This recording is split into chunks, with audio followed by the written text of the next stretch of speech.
ওয়ালাইকুম সালাম। কেমন আছো বাবা? ভিতরে আসো। তুমি খাবে না? তুমি খাও। কেমন হয়েছে? প্রিয় খাবার, তাও আবার প্রিয় মানুষের হাতে, কেমন হতে পারে? আন্টি কোথায়? মা, আজকে তাহলে উঠি, ঠিক আসি। আচ্ছা, এই আবির ছেলেটার সাথে অর্পার ঘনিষ্ঠতা কিসের? আমার একদম ভালো লাগে। কি বলো? আবার কি ভালো একটা ছেলে। বুঝলাম ভালো ছেলে, কিন্তু সে একদম বেকার। সবই তো পড়াশোনা শেষ করলো, কিছু একটা করবে হয়তো।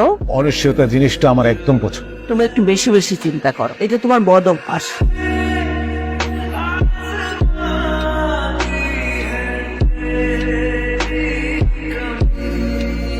অর্পান, কোথায় যাচ্ছিস পা? একটু বাইরে যাচ্ছি। তোর সাথে যে কথা ছিল, বলো। তুই আমার বন্ধু ছেলে আশফাককে তো চিনিস। ও অস্ট্রেলিয়ায় থাকে। কাল রাতে ওর বাবার সাথে কথা হয়েছে ফোনে। আশফাক এবার 1 মাস বাংলাদেশে থাকে। আমি চাই সেই সময়টা তুই আশফাককে দিবি। আমি কি বলছি তুই বুঝতে পেরেছিস? না বাপ। আমি জানি তুই কি বলবি, তো আবির বিষয়ে বলবি। আমি চাই না আবির সম্পর্কে তুই কোনো কথা বলিস। তবু তুই আবিরকে একবার আসতে বলিস, কাল আমি ওর সাথে কথা বলবো। ঠিক আছে। আমি জানতাম তুমি এখানেই থাকবে। বসো।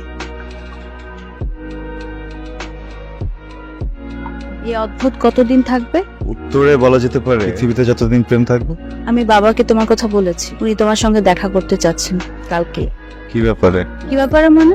আমাদের ব্যাপারে। কেন, তুমি বসতে চাও না? তা না, যাবো না কেন, যাবো।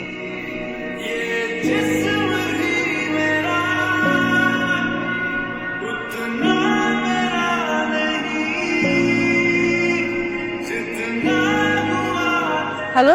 কেমন আছো? ভালো। কি কিছু বলবা? তুমি যদি ফ্রি থাকো তাহলে কালকে তোমার সাথে মিট করতে যাচ্ছি বিকেলে কোনো রেস্টুরেন্টে। আবির, ইদানিং তুমি কি করছো? আঙ্কেল আমি বিএসসি শেষ করি। তোমার আর অর্পার সম্পর্কের বিষয়ে অর্পার মা আমাকে সবই বলেছে। তো আমি তোমাকে যে কথা বলতে চাই সেটা হলো, আগামী 6 মাসের মধ্যে তুমি নিজেকে একটা অবস্থানে নিয়ে দাঁড় করাও। তুমি যদি সেই কাজটা করতে না পারো তাহলে আমি বলবো তুমি নিজে থেকেই আমার মেয়ের জীবন থেকে সরে যাও। যে আঙ্কেল উঠে যেতে হবে বলছি। আসসালামু আলাইকুম। ওয়ালাইকুম আসসালাম। আচ্ছা অর্পা, তুমি কি আমার কাছে নিরাপদ না? হ্যাঁ আমি নিরাপদ। তারপর তারপর কি চাকরি? আমি তো করবো না চাকরি। আমি বলছি না যে আমি কিছু করবো না, আমি কিছু একটা করবো, কিন্তু সেটার জন্য আমাকে তো সময় দিতে হবে। তোমার বাবা যদি আমাকে সময় বেঁধে দেন আর যদি বলেন যে এর ভিতরে কিছু একটা করতে হবে, সেটা তো আমার পক্ষে সম্ভব না। পৃথিবী কেউ আমাকে না ছিল, তুমি তো চেনো, তুমি তো জানো আমাকে জোর করে কিছু চাপিয়ে দিলে এটা আমি নিতে পারি না। দেখো, আমি তোমাকে ভালোবাসি, তুমি আমাকে ভালোবাসো। কত সুন্দর একটা সম্পর্ক না? আমার ভালো লাগছে না, কেন জোর করে এখনই বিয়েটা করতে হবে বা সংসার গোছাতে হবে? কে? কেউ না, একটা ফ্রেন্ড। আমি আসি আজকে তাহলে। সরি, দেরি করে ফেললাম না। কোথায় ছিলে? তোমার এই বাউন্ডুলে বয়ফ্রেন্ডের সাথে? আবিরের কথা বলছো? আমি কি কখনো কথা শেয়ার করেছি তোমার সাথে? যার সাথে সারা জীবন থাকার প্ল্যান করছি তার ব্যাপারে খোঁজ খবর রাখাটা আমার দায়িত্ব নয় বলো? দেখো আশফাক, এসব স্বপ্ন দেখা বন্ধ করো। আমি এখানে আসি শুধুমাত্র বাবার জন্য। আবির নিয়ে যদি তুমি আর কোনো কথা বলো না। তুমি রেগে যাচ্ছ কেন? আচ্ছা বাদ দাও, কি খাবা বলো? কিছু খাবো না, আমি চলে যাবো। মাত্রই তো আসলে। ভালো লাগছে না আশফাক, আমি বাসা যাবো। আমি ড্রপ করি। ওকে।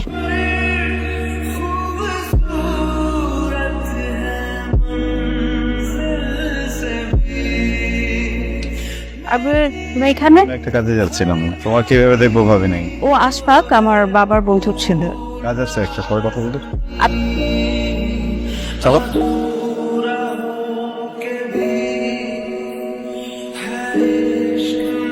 হ্যালো।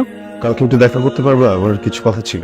আর আমি তো টিনেজার না, তাই না যে প্রতিদিন দেখা করতে হবে? এভাবে কথা বলছো কেন? এভাবে কথা বলছো কেন? মাথা ঠিক আছে? একদম ঠিক আছে মাথা। আমাকে একটু একা থাকতে দাও প্লিজ। তুই চাইলে সবকিছু আনতে পারস। আমি একজনটা খুব অনিবার্য ভাবছিলাম, আমারে খুব সুন্দর কইরা বেঈমান শব্দের তর্জমা কইরা দিছে। প্লিজ, সবসময় না সব কথা ভালো লাগে না। এই মিস্টার আবির, ফ্রি থাকলে আসুন না একটু কথা বলি আপনার সাথে। অপর মুখে আপনার কথা অনেক শুনেছি। আমার আর অর্পার বিয়ের কথা চলছে, আর অর্পা এখন এই ব্যাপারে যথেষ্ট সিরিয়াস। খুব দ্রুত আমাদের এঙ্গেজমেন্ট হতে যাচ্ছে। আমাকে এসব কথা বলার মানে কি? অবশ্যই মানে রয়েছে। আমি যেমন আপনার ব্যাপারে শুনেছি, আপনার আর অর্পার সম্পর্কের ব্যাপারেও শুনেছি। আপনি নিজেকে সামনে নেবেন সেটা এক্সপেক্ট করবো। আপনাদের জন্য শুভকামনা। ভালো থাকবেন।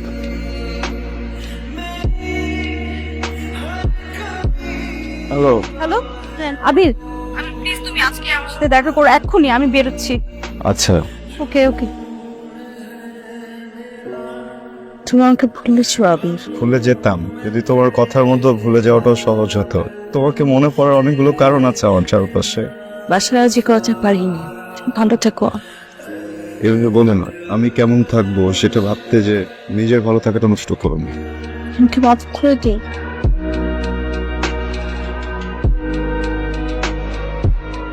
আমি বলে কি আমার মেয়ের মতের উপর তুমি জোর খাটিও না। আমি আবার জোর খাটালাম কখন? বাবা হিসেবে মেয়ের ভালো মন্দ দেখার দায়িত্ব আছে না আমার? আমি আর তো কিছু বুঝি না। আমার একটা মাত্র মেয়ে, বড় আদর করে বড় করেছি। আমি আমার মেয়ের কষ্ট আর নিতে পারছি না। কিরে খবর শুনছস? Arpa engaged with Ashfaq. প্রেম ছিল না বুঝলি, সব নাটক। জুয়েল, প্রেম ছিল, ওর দিক থেকে হয়তো ছিল না, আমার দিক দিয়ে ছিল, আমার দিক দিয়ে সবসময় থাকবে।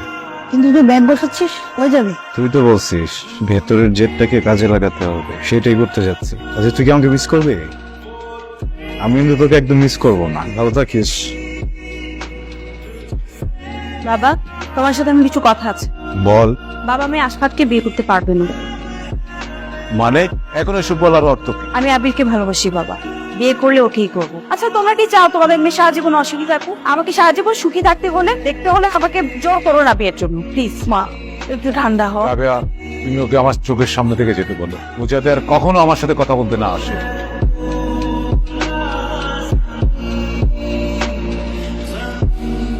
অর্পা, খেতে আয় মা, প্লিজ মা, প্লিজ আমাকে একা থাকতে দাও। নিজের কোম্পানিটা দাঁড় করাতে সক্ষম হলাম। অল্পা জানতে পারলে বোধহয় অনেক খুশি হবে। হয়তো ওর সংসার নিয়ে খুব ব্যস্ত আছে, আমাকে নিয়ে ভাবার সময়ও নেই।